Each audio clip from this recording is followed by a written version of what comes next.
शिवजी ने गणेश जी का सिर क्यों काटा? एक समय की बात है। माता पार्वती ने स्नान करने से पहले अपने शरीर के उपटन चंदन मल से एक सुंदर बालक की रचना की और उसमें प्राण स्थापित कर दिए। वही बालक गणेश जी कहलाए।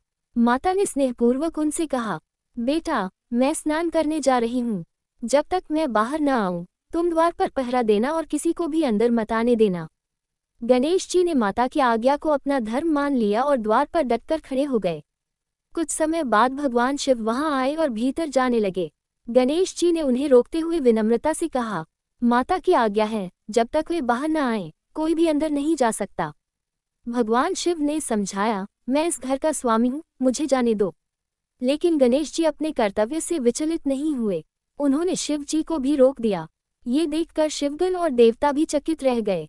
विवाद बढ़ गया, पर गणेश जी अपने वचन पर अडिग रहे। अंततः क्रोधित होकर भगवान शिव ने अपने त्रिशूल से गणेश जी का सिर धड़ से अलग कर दिया।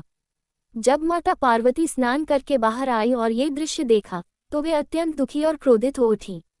उनके शोक और क्रोध से पूरी सृष्टि कांप उठी। उन्होंने संहार करने का संकल्प ले लिया। देवताओं ने भयभीत होकर भगवान शिव से प्रार्थना की कि वे किसी भी प्रकार माता को शांत करें। तब शिव जी ने पार्वती जी को वचन दिया कि वे उनके पुत्र को पुनर्जीवित करेंगे। उसी समय एक दिव्य घटना का स्मरण हुआ। एक हाथी ने पूर्व जन्म में भगवान शिव की कठोर तपस्या की थी और उनसे वरदान मांगा था कि हे प्रभु, मुझे आपका पुत्र बनने का सौभाग्य प्राप्त हो। भगवान शिव ने उसे यह वरदान दिया था। अब समय आने पर भगवान शिव ने अपने गणों को आदेश दिया, उत्तर दिशा में जो भी प्राणी सबसे पहले मिले, उसका सिर लेकर आओ। गणों को सबसे पहले वही हाथी मिला जिसे पूर्व में वरदान प्राप्त था। वे उसका सिर लेकर आए।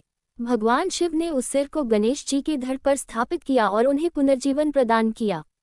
इसके बाद शिव जी ने आशीर्वाद दिया, आज से तुम गणों के ईश यानी गणेश कहलाओगे।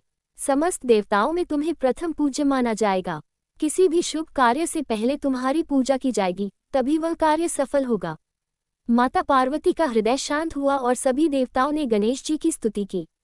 कथा का आध्यात्मिक संदेश। ये कथा हमें सिखाती है कि कर्तव्य के प्रति निष्ठा, माता पिता की आज्ञा का पालन और अहंकार का त्याग अत्यंत आवश्यक है।